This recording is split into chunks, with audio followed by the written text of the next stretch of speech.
Mr Speaker, it's a pleasure to speak in a debate that the Government strained every sinew to prevent. I rise to oppose the Government's motion before us tonight and to speak in favour of the amendment tabled in the name of my friend, the Right Honourable Member for Moray, supported by my honourable friends and now honourable members from across the House.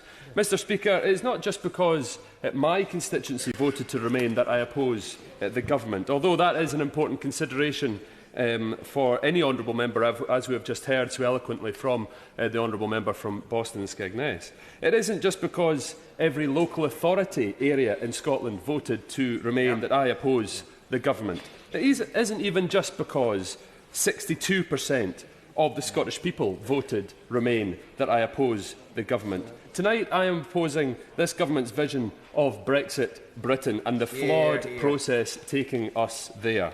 It would be one thing if we were to see attempts by the British Government to achieve a united position on Brexit from the four nations, but instead we have unilateral decisions on leaving the single market, and we see the British Government taking a political decision not to consult the devolved governments on the terms of this Brexit Bill. The Supreme Court deemed that the UK Government is not legally compelled to consult the devolved governments on this bill, which makes an absolute folly of the 2014 independence referendum promises and the Scotland Bill promises of the year before last.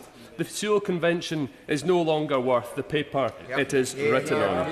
And so Sewell is a political choice now for this Government. It is a choice it can and should still take. If they will not formally consult the devolved parliaments on this, the most important of constitutional changes, which has such a profound impact on areas of devolved responsibility, if they will not formally consult the Scottish Parliament on Brexit, then what will they consult us on?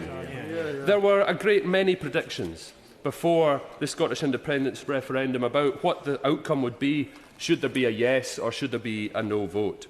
One has been confirmed today and one has been rubbish today. Some said, should we vote no, we give the UK Government carte blanche to treat Scotland how they wished, to kick us down the road and discard our views on the issues that matter to the people of Scotland. But they were responsibility of this place. How long will the people of Scotland be willing to accept this treatment? I tell the Government, not very much longer. The other promise, absolutely rubbished today, is the promise that voting no meant we kept our place in the EU. Voting no has in fact forced Scotland out against its will. And it will be one thing if we were to see a respect shown for the people who voted remain in Scotland and a middle ground sought. Instead, we see unilateral decisions to leave the single market and a unilateral decision to pursue a hard Tory Brexit, whatever the cost. And as a result, we see a desperate and pandering appeasement of a US President who has been roundly condemned by other Liberal leaders around the world, while Justin Trudeau, Angela Merkel and our own Nicola Sturgeon have taken a lead in calling out Trump's disgraceful actions of the past week. The British Prime Minister literally and figuratively holds the hand of the man who wants to build walls, persecute people of Islamic faith and leave those fleeing persecution in destitute limbo.